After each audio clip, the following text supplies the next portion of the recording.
بسم اللہ الرحمن الرحیم نحمدہ و نصلی علی رسولہ الکریم اما بعد 15 روزہ اسلامی عقائد کورس کے دوسرے حصے کا 22واں عنوان ہے اجماع امت۔ اجماع کہتے ہیں کسی بات پر جمع ہو جانا، اتفاق کر لینا۔ تو کسی زمانے کے تمام سارے صحیح العقیدہ علماء کسی بات پر اتفاق کر لیں تو اس کو اجماع امت کہتے ہیں۔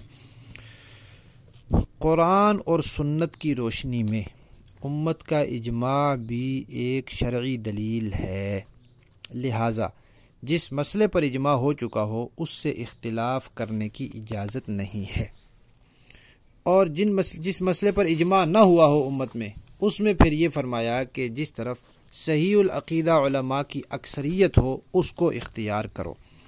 اللہ تعالیٰ قرآن پاک میں فرماتے ہیں وَمَن يُشَاقِقِ الرَّسُولَ مِن بَعْدِ مَا تَبَيَّنَ لَهُ الْهُدَى وَيَتَّبِعْ غَيْرَ سَبِيلِ الْمُؤْمِنِينَ نُوَلِّهِ مَا تَوَلَّى وَنُصْلِهِ جَهَنَّمَ کہ جو آدمی رسول کی مخالفت کرے گا اور سب مسلمانوں کے دینی راستے کے خلاف چلے گا تو ہم اسے دوزخ میں جھونک دیں گے۔ یہ سورہ نساء کی آیت نمبر 115 ہے، اور سورہ بقرہ کی آیت نمبر 243 میں اللہ تعالیٰ فرماتے ہیں وَكَذَلِكَ جَعَلْنَاكُمْ أُمَّةً وَسَطًا ہم نے تمہیں اعتدال والی امت بنایا ہے۔ تو پوری امت اعتدال سے نہیں ہٹ سکتی، یعنی کوئی غلط بات نہیں کہہ سکتی۔ اور سورہ آل عمران کی آیت نمبر 110 میں اللہ تعالیٰ نے فرمایا کنتم خیر امت تم بہترین امت ہو۔ تو پوری امت اگر کسی غلطی پر جمع ہو جائے تو پھر بہترین امت کیسے رہی؟ اور قرآن پاک میں اللہ تعالیٰ نے فرمایا سورہ آل عمران کی آیت نمبر 103 ہے وَاعْتَصِمُوا بِحَبْلِ اللَّهِ جَمِيعًا اللہ کی رسی کو مضبوطی سے پکڑ لو، وَلَا تَفَرَّقُوا آپس میں پھوٹ نہ ڈالو۔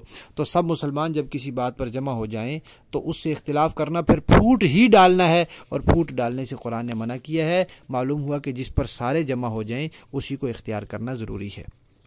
اور آپ صلی اللہ علیہ وسلم کا ارشاد ہے، آپ نے فرمایا کہ اللہ تعالیٰ میری امت کو، یا ایک جگہ فرمایا امت محمد کو کسی گمراہی پر جمع نہیں ہونے دیں گے۔ یہ روایت بہت سے صحابہ کرام سے ہے اور بہت سی کتب حدیث میں ہے۔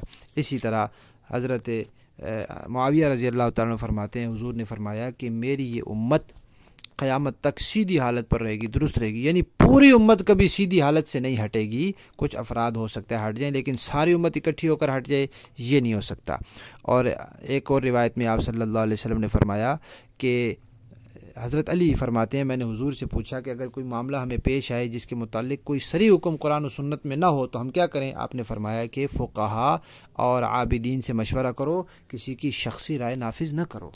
تو معلوم ہوا کہ سب مل کر جو بات بتائیں گے پھر وہ غلط نہیں ہو سکتی۔